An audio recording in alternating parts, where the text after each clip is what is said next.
હવે આજે આપણે નવો કોન્સેપ્ટ ચાલુ કરવાના છીએ, ઘડિયાળ. તો ઘડિયાળમાં આપણે ટોપિક જોવાના રહેશે. તો ઘડિયાળમાં આપણે જોઈશું, પહેલો ટોપિક છે આપણો ઘડિયાળનું અરીસામાં પ્રતિબિંબ. ઘડિયાળનું અરીસામાં પડતું પ્રતિબિંબ. અરીસામાં પડતું પ્રતિબિંબ. તો અહીંયા તમારે એક શોર્ટકી યાદ રાખવાની છે. શું છે? શોર્ટકી. તો શોર્ટકીના અંદર તમારે શામાંથી બંધ કરવાનું છે? તો 11:60. શું છે? 11:60માં તમને જે સમયગાળો આપેલો હોય એ બાદ કરી દેવાનો. આપેલ સમયગાળો, આપેલ સમય. તમને આ તમારી શોર્ટકી છે.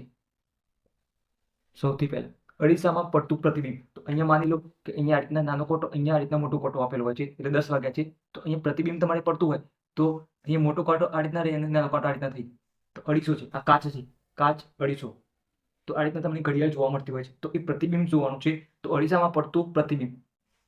તો અહીંયા તમારે આપણે એક્ઝામ્પલથી સ્ટાર્ટ કરીએ. તો અહીંયા માની લો કે એક એક્ઝામ્પલ લઈએ. એક એક્ઝામ્પલ અહીંયા 2 અને 30. 2 અને 30 લઈએ. તો હવે અરીસામાં પડતું પ્રતિબિંબમાં કેટલા વાગ્યા હશે? આપણી જે ઘડિયાળ છે એમાં 2 અને 30 વાગ્યા છે. તો અરીસામાં કેટલા વાગ્યા હશે એ આપણે શોધવાનું છે. તો અહીંયા તમારે શું કરવાનું? 11:60, 11 કલાક અને આ 60 મિનિટ. તો આપેલ સમય, તો આપેલ સમય એટલે આ જે સમય આપેલો હોય એ બાદ કરવાનો. તો અહીંયા 2 અને અહીંયા 30 છે. તો અહીંયા 60માંથી 30 જાય તો 0માંથી 0, 6 માંથી જાય તો 3, 30 અને અહીંયા 11માંથી 2 જાય. 11માંથી 2 જાય તો 9 વધે. 9 ને 2 11, 10, 11. તો કેટલા વાગ્યા હશે?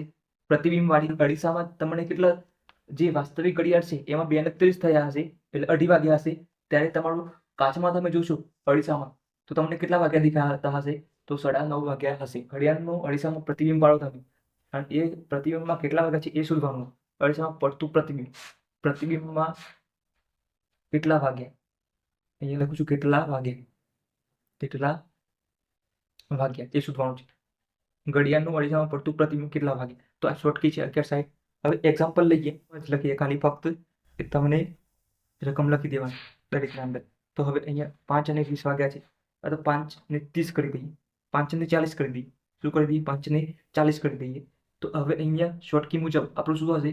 11:60 માઇનસ 5 અને 20. 5 અને 40 આપેલા છે, 40. તો 60માંથી 40 જાય તો 20, 20 વધે અને 11માંથી 5 જાય તો 6 ને 5 11. તો કેટલા વાગ્યા હશે અરીસામાં? 6 ને 20. વાસ્તવિક 5 અને 40 થઈ હશે ત્યારે ઘડિયાળમાં, અરીસાની ઘડિયાળમાં કેટલા વાગ્યા? 6 ને 20 વાગ્યા હશે. એક એક્ઝામ્પલ જોઈએ. 11 ને 40 વાગ્યા છે. કેટલા? 11 અને 40.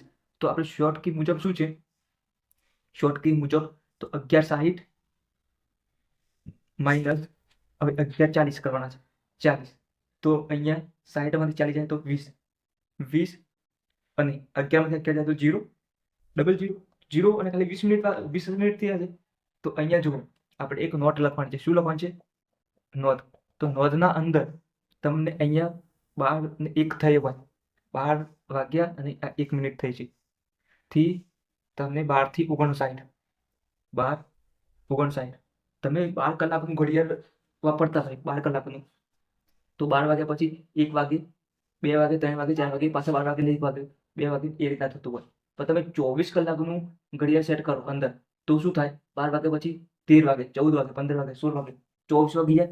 24 વાગે, 24 વાગ્યા પછી શું થાય? 24 વાગ્યા પછી 00 સમય થઈ જાય અને ખાલી મિનિટ જ વધે. 00 સમય થઈ જાય અને મિનિટ જ વધે. મિનિટ વધે એટલે 1 મિનિટ થાય, 10 મિનિટ થાય, 40 મિનિટ થાય, 50 મિનિટ થાય, 60 મિનિટ થાય. 60 મિનિટ થઈ જાય ત્યાર પછી 60 મિનિટ થાય એટલે કેટલા વાગ્યા? 00 અહીંયા થાય એટલે અહીંયા 59 થાય. પછી 60 થાય, જેવો 60 થાય એટલે અહીંયા શું 1 વાગી જાય. શું થાય? 1 વાગી જાય. 1 વાગ્યા પછી 10 મિનિટ થાય, 20 મિનિટ થાય, 30 મિનિટ થાય, એવી રીતે. તો હવે તમે બહારને પણ શું કહે? 00 કહી શકો. શું કહી શકો? અહીંયા 00 અને અહીંયા 1 મિનિટ અને અહીંયા 00 અને 59. તો તમારે આ ખાસ યાદ રાખવાનું છે. શું? આ ખાસ યાદ રાખવાનું છે. તો અહીંયા 00 એટલે કેટલા વાગ્યા હશે? તો 12 ને 20 થયા હશે. શું થયું હશે? 12 ને 20 વાગ્યા હશે. શું? ક્લિયર? તો આજે આગળ એક્ઝામ્પલ જોઈએ જેથી ક્લિયર થઈ જાય વધારે. તો હવે એક્ઝામ્પલ જોઈએ આગળ. 11 ને 10 લઈએ, શું લઈએ? 11 ને 15 લઈ લઈએ, 11 ને 15. તો હવે 11 60 બાદ કરવાના, 11 60 શું બાદ કરવાના? 11 ને 15, 15 થઈ ગયા. હવે 60 15 જાય તો કેટલા વધે? 45. 10 કુલ બાકી ના પાવે તો અહીંયા 10 કુલ લેવાનું. 10 માંથી 5 જાય તો 5, 6 ના શું કરવાના? 5 કરવાના. તો 5 માંથી 1 જાય તો 4, તો 45 થઈ ગયા. 11 માંથી 1 જાય તો 0. તો આ કેટલા વાગ્યા હશે? આ 0 0 એટલે 12 વાગ્યા હશે. 12 અને 45 થયા હશે. શું થયું હશે અરીસામાં? 12 ને 45. જ્યારે 11 ને 15 થઈ હશે વાસ્તવિક ઘડિયાળમાં, તો પ્રતિબિંબમાં શું થયું? 12 ને 45 વાગ્યા હશે. હવે 12 ને 20 વાગ્યા છે, 12 અને 20 થઈ ગયા છે. તો આ એક્ઝામ્પલમાં ખાસ ધ્યાન આપજો, 12 ને 20. હવે આપણી શોર્ટ કી છે કઈ છે? 11 60 બાદ કરવાની. અને અહીંયા તો શું છે? 12 અને 20 આ થઈ ગઈ. હવે 11 માંથી 12 તો ના જાય, તો હવે શું કરવું પડે? તો તમે અહીંયા 12 હોય, 0 0 હોય તો 12 લખી શકો છો, તો 12 ને આપણે 0 0 પણ લખી શકીએ છીએ. તો આ શોર્ટ કીને શું કરવાનું? 11 60, હવે માઇનસ આ 12 છે, તો 12 ને શું કરવાનું? 0 0 કરી દેવાના, અહીંયા 20 લખી દેવાના. શું કરવાના? 0 0 લખી 20 કરી. તો 60 માંથી 20 જાય તો 40, અને અહીંયા 11 માંથી 0 જાય તો 11. તો કેટલા વાગ્યા હશે? 11 ને 40 થયા હશે. શું થયું હશે? 11 ને 40. અરીસામાં કેટલા વાગ્યા હશે? 11:40. જ્યારે વાસ્તવિક ઘડિયાળમાં કેટલા વાગ્યા છે? 12 ને 20 થયા હશે. ક્લિયર? તો આ આપણો પહેલો કોન્સેપ્ટ હતો, ઘડિયાળનું અરીસામાં પડતું પ્રતિબિંબ. હવે પ્રેક્ટિસ માટે તમને એક્ઝામ્પલ આપી દઈએ. તો પ્રેક્ટિસ માટે એક્ઝામ્પલ, તો એક એક્ઝામ્પલ લખો તમે.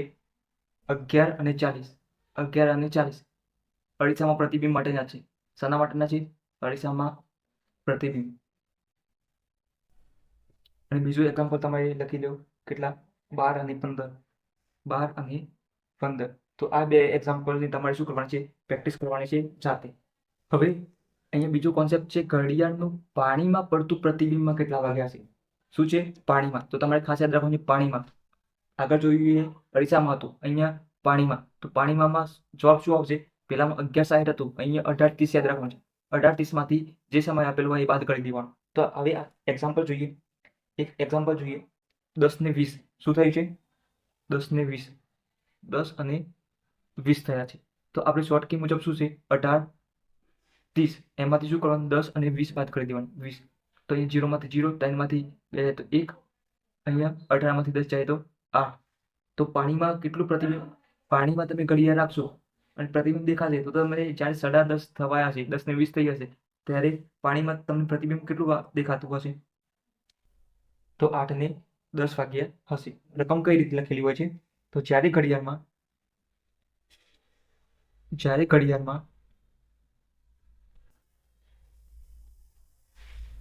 10 અને 10 કેટલા થયા છે? 10 અને 10, 10 અને 10 વાગ્યા, 10 નો સમય બતાવશે ત્યારે તેનું પાણીમાં પ્રતિબિંબ શોધો, અથવા પ્રતિબિંબમાં કેટલા વાગ્યા છે? પ્રતિબિંબમાં કેટલા વાગ્યા હશે? તો આપણે ટ્રીક મુજબ આપણે ટ્રીક જોઈશું.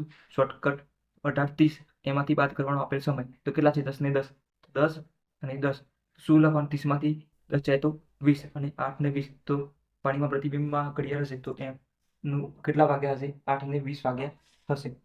તો હવે આપણે ખાલી રકમના અંદર જ ચેન્જ કરીએ. શું કરીએ? રકમના અંદર આ સમયગાળો આપણે ચેન્જ કરતા રહીએ. તો હવે અહીંયા 7 ને આપણે એક સમયગાળો લખીએ, 7 ને 50 લખીએ. શું લખીએ? 50. તો હવે અહીંયા આપણે ટ્રીક મુજબ શું કરીએ? ખાલી રકમના અંદર થોડુંક ચેન્જ કર્યું છે ગણતરી માટે, પ્રેક્ટિસ માટે. તો હવે 18 30, તો 18 અહીંયા 30, અને એમાંથી સમય આપેલો બાદ કરવાનો, તો 7 અને 50. હવે બાદબાકી થાય બીજી, 30 માંથી 50 ના જાય, એટલે 3 માંથી 5 ના જાય, તો શું કરવાનું? હવે આ મિનિટ છે અને આ મિનિટ છે, અને આ શું છે? કલાક છે. કલાક એટલે h, અવર છે. તો અહીંયા તમારે, તો હવે શું કરશું? તો અહીંયાથી તમારે, અહીંયાથી જે 18 મિનિટ છે, 18 મિનિટ 7 કલાક અને અહીંયા 7 કલાક અને 50 મિનિટ થઈ છે. અહીંયા 18 છે. હવે 18 છે, 18 એટલે અહીંયા તમે 17 બનાવો, 17. તો 1 કલાક એટલે 60 મિનિટ થાય, 60 મિનિટ. તો અહીંયા તમારે શું કરવાનું? આ 17 અને અહીંયા 60 મિનિટ કરે, આ મિનિટ અને આ શું છે? આ પણ મિનિટ છે. તો મિનિટનો સરવાળો થાય તો અહીંયા 17 થઈ ગયા, 18ની જગ્યાએ શું થઈ ગયા? 17. અને અહીંયા જે 60 વધ્યા એ આ 30ના અંદર ઉમેરી નાખવાના તો શું થાય? 90 થઈ ગયા. 17 અને 90. હવે આ 7 અને 50 બાદ કરવાના. શું કરવાના? જે સમયગાળો છે એ આમાંથી બાદ કરવાનો. તો હવે બાદબાકી થઈ ગઈ તો 0 માંથી 0, 9 માંથી 5 જાય તો 4 આ થઈ ગયું, અને 17 માંથી 7 જાય તો 10. તો કેટલા વાગ્યા હશે? 10:40 થયા હશે. કેટલા વાગ્યા હશે? 10:40 વાગ્યા હશે. તો તમારે અહીંયા ખાસ ધ્યાન રાખવાનું છે. શું કરવાનું છે? અહીંયા મિનિટ છે, નીચે મિનિટ આવે, અહીંયા કલાક છે, કલાક આવે. તો 1 કલાક ઓછો કરો અહીંથી. 18 માંથી 17 કરો એટલે 1 કલાક વધે. 1 કલાકમાં 60 મિનિટ અથવા 1 મિનિટમાં 60 સેકન્ડ. તો અહીંયા તમારે આ 30 મિનિટ છે એના અંદર આ 1 કલાકનું 60 મિનિટ એડ થઈ જાય. કેટલી થાય? 60 મિનિટ એડ થાય. તો 30 ને 60 કેટલા થાય? અહીંયા 60 એડ થઈ જાય તો મિનિટના અંદર. તો અહીંયા કેટલા થઈ ગયા? 90 થઈ ગયા. તો અહીંયાથી તમે બાદબાકી કરવાની રહેશે. હવે અહીંયા રકમમાં થોડું ચેન્જ કરે છે, 6 ને 50 કરે છે. તો આપણે શોર્ટ ટ્રીક શું છે? 18, 30. 30માંથી 6 ને 50 બાદ કરવાના છે. તો 30માંથી 50 ના થાય તો શું કરવાનું? આપણે અહીંયા 18 ને શું કરવાના?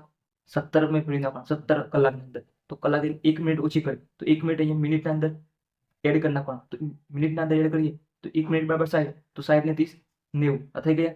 હવે અહીંયા 6 અને અહીંયા 50. તો 90માંથી 50 જાય તો 40 મિનિટ. અને કલાક 17માંથી 6 જાય તો 7માંથી 6 જાય તો 1 વધ્યો, અને આ 1 11 ને 40 વાગ્યા હશે. પાણીના પ્રતિબિંબમાં કેટલા વાગ્યા હશે? 11 ને 40 વાગ્યા હશે. તો હવે પ્રેક્ટિસ માટે થોડા એક્ઝામ્પલ આપી દઉં. પ્રેક્ટિસ માટે તો અહીંયા એક 5 અને 50 એક એક્ઝામ્પલ, અને બીજું એક્ઝામ્પલ 9 ને 20 મિનિટ. 9 ને 20 મિનિટ. આ બે એક્ઝામ્પલ તમારે પ્રેક્ટિસ માટે કરવાના. તો વિડીયોને આટલા સુધી રાખીએ છીએ. હવે આપણે આ લેક્ચરમાં 2 કોન્સેપ્ટ જોયા. એક છે અરીસામાં અને બીજું છે પાણીના અંદર. તો વિડીયોને શેર કરજો, ચેનલને સબસ્ક્રાઈબ કરજો, અને ચેનલના સબસ્ક્રાઈબ કરજો. સબસ્ક્રાઈબના બાજુમાં આપેલ બેલ આઇકનને ઓન કરજો, જેથી વિડીયોને અપલોડ કરો તો તમને નોટિફિકેશન મળતી રહે. અને ટેલિગ્રામ ચેનલમાં જરૂર જોઈન થજો, તેથી ત્યાં આપણે મટીરિયલને શેર કરતા રહીશું.